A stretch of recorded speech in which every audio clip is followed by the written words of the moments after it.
Good. More.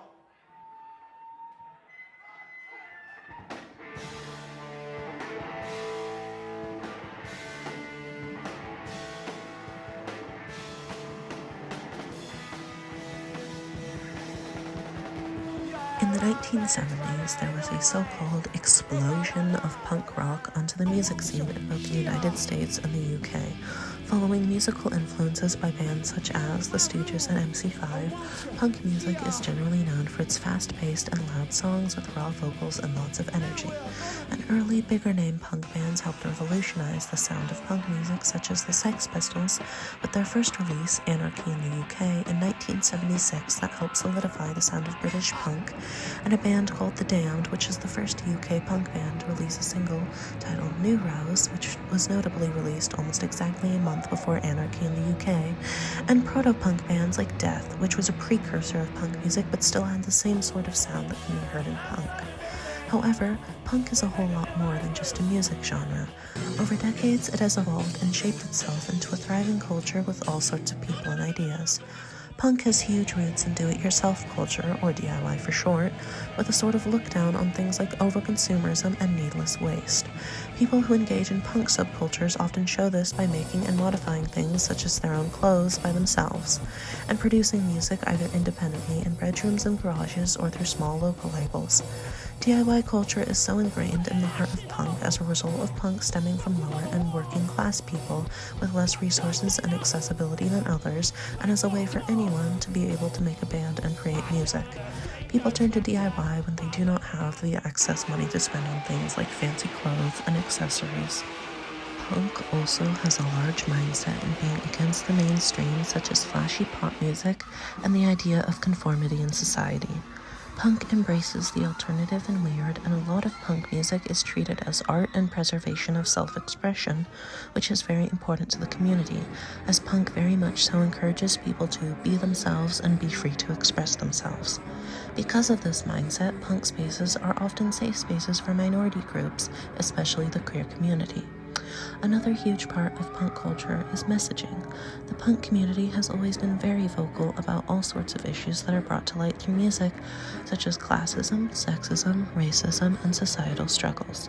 Political issues are also brought up a lot, and punk is a huge outlet for protesting, with a large focus of bands' music sometimes being on things going on in the world that they want to speak out against and bring awareness to, with bands such as Black Flag and Subhumans playing songs that mock and criticize things that include authoritarianism, capitalism, and white supremacy.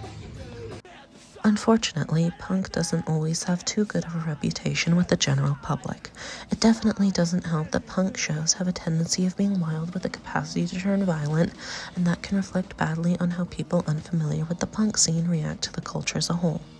An example of this is the mosh pit, which is generally a group of people dancing together at the front of a show in carefree and reckless ways. Mosh pits originated in the late 1970s at California punk shows, and people tend to take these kinds of things as a message that says that punk is something dangerous and that people who are part of it are out of control and need to be toned down. Media also often demonizes punks based on the theatrics of shows and how vocal punk bands can be, and a lot of forms of media such as news and TV can be very critical of punk. Its hallmark has been violence and destruction. It is the individual statement of a generation of youth expressing their own rebellion in their own way, in terms that most outside their world don't understand, especially when it comes to scenes like this. This outbreak occurred April 29th in San Francisco. It was reminiscent of the roots of punk, violence for violence sake, art expressed as destruction. There is also the stereotype of an angsty punk teenager who hates the world and is outwardly violent and doesn't contribute anything. Punks can be viewed as whiny or having an ideology that is a waste of time.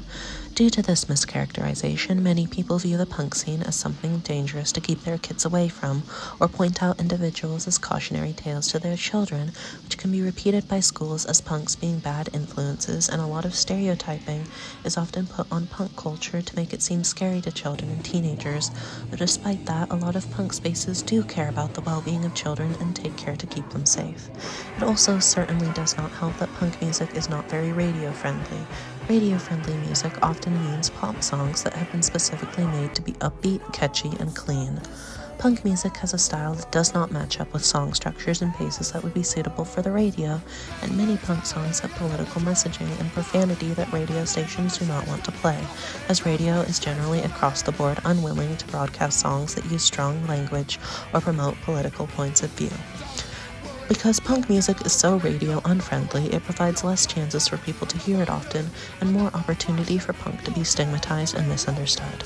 Since the look of punk is so different from what people typically see, it can cause people to feel uncomfortable or unsafe.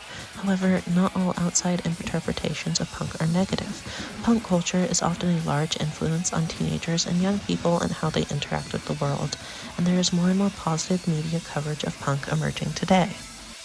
Punk has also given shape to a lot of new genres and subgenres of music. A notable aspect of this is the emergence of post-punk, which is a kind of sort of loosely defined music genre that evolved after the punk explosion in the 1970s, which is known to take on a more experimental vibe than punk. A popular, influential post-punk band was Joy Division, which was formed in 1976 after its founders were directly inspired by a Sex Pistols concert to start a band. One major music genre that evolved even further directly from post-punk in the late 1970s and the 1980s was goth. Influenced by groups such as Siouxsie and the Banshees, goth music has aspects like prominent bass lines and has a darker and more melodic style as opposed to the fast energy of punk.